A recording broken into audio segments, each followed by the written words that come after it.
चढ़ती कला fast news. नमस्कार, मैं रचना शर्मा चढ़ती कला टाइम टीवी देख रहे सभी दर्शकों का स्वागत करती हूं। आप देख रहे हैं फास्ट न्यूज।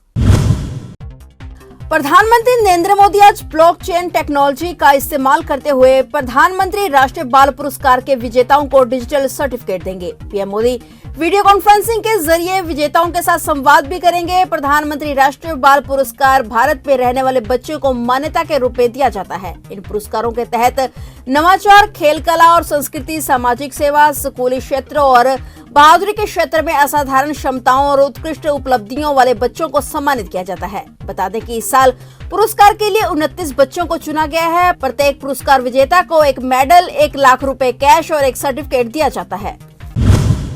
उत्तराखंड विधानसभा चुनाव से पहले जहां कांग्रेस हरक सिंह को लेकर पिछले काफी दिनों से मंथन कर रही थी कि पार्टी में उन्हें शामिल किया जाए या नहीं, वहीं भाजपा ने एक बड़ा तीर मार दिया है। दरअसल दिवंगत सीडीएस जनरल विपिन रावत की दोनों बेटियों को चुनाव लड़ने के लिए बीजेपी ने प्रस्ताव भेजा है।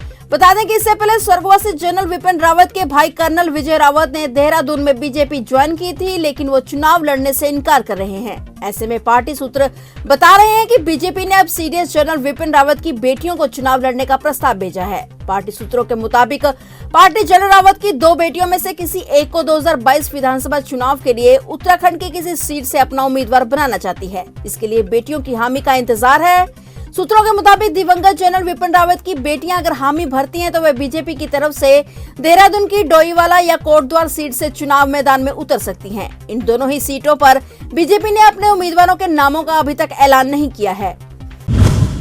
पंजाब विधानसभा के 20 फरवरी को होने वाले चुनाव के लिए कांग्रेस उम्मीदवारों की आखिरी सूची आज 24 जनवरी देर शाम तक जारी होने की संभावना है। कांग्रेस की केंद्रीय चुनाव समिति की बैठक पिछले दिनों कांग्रेस प्रधान सोनिया गांधी की अध्यक्षता में हुई थी, जिसमें बाकी रहती 31 सीटों पर मजबूत उम्मीदवारों के नामों को लेकर विचार किया गया था। कई सीटों पर 2-2 उम्मीदवारों के नाम डाले गए थे, जिसको देखते हुए सोनिया गांधी ने आदेश दिए थे कि स्क्रीनिंग समिति की कमेटी को हर एक सीट पर एक-एक नाम कांग्रेस लीडरशिप के सामने पेश करना चाहिए। इसे मंजूरी दी जा सके। अब कांग्रेस के बाकी उम्मीदवारों के नाम तय करने के लिए दोबारा केंद्रीय कांग्रेस कमेटी की बैठक नहीं होगी। स्क्रीनिंग कमेटी के मेंबर आपस में राय कर बाकी रहती 31 सीटों पर एक-एक नाम केंद्रीय लीडरशिप के पास भेजेंगे। इसके बाद यह सूची सोनिया गांधी को मंजूरी के लिए भेज दी जाएगी। केंद्रीय चुनाव कमेटी की दोबारा बैठक न होने के कारण अब पंजाब के साथ संबंधित नेताओं, जिनमें मुख्यमंत्री चरणजीत सिंह चन्नी, सूबा प्रधान नवजोत सिंह सिद्धू और कांग्रेस कैंपेन समिति के चेयरमैन सुनील जाखड़ के अलावा पंजाब मामलों के इंचार्ज हरीश चौधरी और अजय माकन शामिल हैं। पंजाब के पूर्व मुख्यमंत्री प्रकाश सिंह बादल के जीनोम सीक्वेंस की रिपोर्ट आ गई है, जिनमें उन्हें कोरोना के ओमिक्रॉन वेरिएंट से ग्रस्त पाया गया है। हालांकि डॉक्टरों ने उनकी हालत को स्थिर बताया है। उन्होंने कहा है कि रविवार सुबह उन्हें थोड़ा बुखार हुआ था। इसके अलावा गला खराब के बाद खांसी की शिकायत है और उसके साथ कुछ दिन और गहन चिकित्सा में उन्हें रखा जाएगा। जिक्रयोग है कि हाल ही में पूर्व मुख्यमंत्री प्रकाश सिंह बादल की कोरोना रिपोर्ट पॉजिटिव आई थी, जिसके बाद उन्हें अस्पताल में दाखिल करवाया गया था। देश में कोरोना के नए मामलों में भी राहत मिलती नजर नहीं आ रही है। भारत में कोरोना के पिछले 24 घंटे में 3,06,064 नए मामले सामने आए हैं। वहीं पिछले 24 घंटे में कोरोना से 439 और मरीजों की जान चली गई। इसी के साथ देश में कोरोना से मरने वालों की संख्या बढ़कर अब 4,99,848 हो गई है। देश में दैनिक संक्रमण दर में वृद्धि दर्ज की गई है। देश में एक्टिव मरीजों की संख्या 22 लाख के पार चली गई है। ताजा आंकड़ों के मुताबिक एक्टिव मरीजों की संख्या अब देश में 22,49,335 पर पहुंच गई है। हालांकि पिछले 24 घंटे में 2,43,495 मरीज बीमारी से ठीक भी हुए। ऐसे में कोरोना से देश में अब तक 3,68,04,145 लोग कोरोना को मात दे चुके हैं। उत्तर प्रदेश के मुख्यमंत्री योगी आदित्यनाथ ने समाजवादी पार्टी पर हमला करते हुए कहा है कि भारतीय जनता पार्टी को जनता की सेवा करने की शक्ति की जरूरत है, जबकि सपा को शोषण करने के लिए शक्ति की दरकार है। सीएम योगी ने मोहन नगर इलाके में घर घर जाकर भाजपा का प्रचार किया और साहिबाबाद में बुद्धिजीवियों को संबोधित कर आगामी चुनाव में लोगों का समर्थन मांगा। चुनाव प्रचार के दौरान उनके साथ जनरल वीके सिंह और कुछ अन्य नेता भी मौजूद थे। उन्होंने कहा कि जो लोग सत्ता में रहते हुए लोगों को बिजली देने में विफल रहे, वे 300 यूनिट बिजली को मुफ्त देने का वायदा कर रहे हैं, क्योंकि वे अच्छी तरह से जानते हैं कि वे यहाँ पर सत्ता में नहीं आ रहे हैं। सीएम योगी ने कहा कि लोगों को इस तथ्य को पहचानना चाहिए कि जो लोग महामारी के दौरान उनके साथ नहीं खड़े थे और जिनके एजेंडे में विकास नहीं है, वे उनके असली दुश्मन हैं और उन्हें उनका समर्थन नहीं करना चाहिए। सीएम योगी ने कहा कि मौजूदा सरकार 15 करोड़ लोगों को राशन की दोहरी खुराक देने के साथ साथ कोविड रोगियों के लिए मुफ्त परीक्षण, मुफ्त टीका और मुफ्त इलाज प्रदान कर रही है, जबकि पिछली सरकार ने केवल माफियाओं और गैंगस्टरों की रक्षा की है, जिन्होंने व्यापारियों, डॉक्टरों और गरीब लोगों की संपत्ति पर कब्जा किया।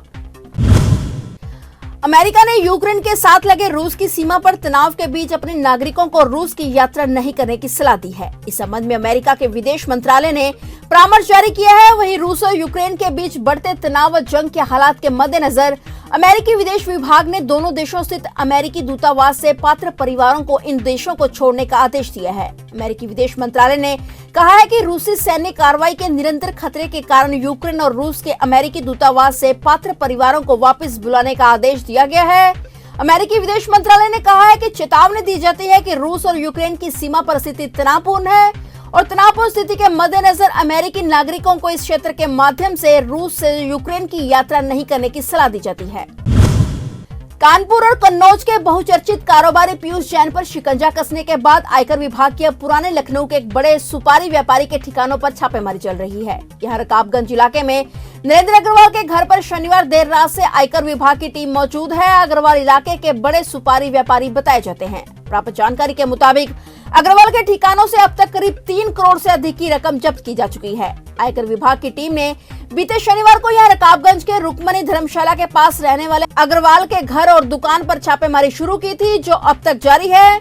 आयकर के करीब 2 दर्जन से ज्यादा अधिकारी इस मामले की जांच पड़ताल कर रहे हैं और अग्रवाल के घर के बाहर अब भी पुलिस फोर्स मौजूद है। जांच में टैक्स चोरी के तमाम दस्तावेज बरामद होने की संभावना जताई जा रही है और बता दें कि आयकर अफसरों की टीम ने 21 जनवरी को गोंडा में रेड मारकर 65 लाख रुपए की नकदी बरामद की थी और वहीं से पूछताछ में नरेंद्र अग्रवाल का नाम सामने आया था। पकड़े गए लोगों से पूछताछ में पता चला था कि यह रकम लखनऊ से लाई गई है। इसके बाद आयकर अफसरों ने रकाबगंज स्थित अग्रवाल के ठिकानों पर रेड भी मारी और भारी तादाद में कैश बरामद किया। इतनी ज्यादा नकदी मिलने से अधिकारी ने उससे इसका स्रोत पूछा, जिसका सबूत वह नहीं दे सका, जिसके बाद यह रकम जब्त कर ली गई और आगे की तफ्तीश जारी है।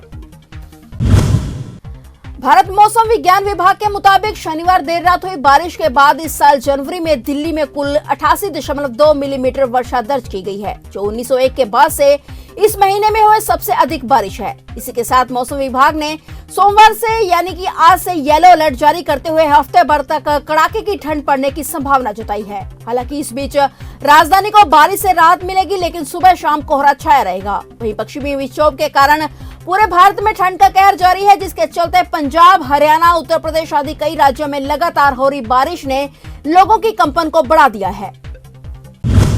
कश्मीर घाटी के कई इलाकों में ताजा बर्फबारी हुई, जबकि अन्य इलाकों में बारिश दर्ज की गई। इसकी वजह घाटी के कई इलाकों के न्यूनतम तापमान में गिरावट आई है।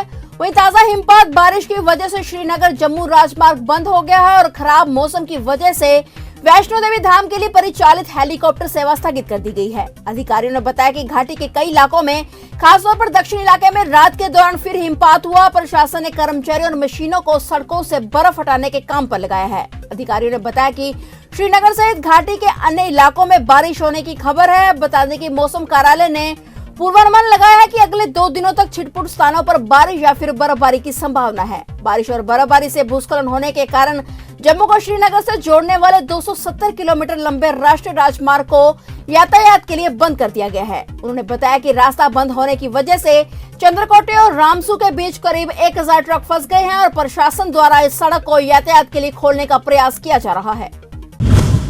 फिलहाल फास्ट न्यूज में इतना ही। तब तक के लिए देखते रहिए चढ़ती कला टाइम टीवी और मुझे दीजिए इजाजत। धन्यवाद। चढ़ती कला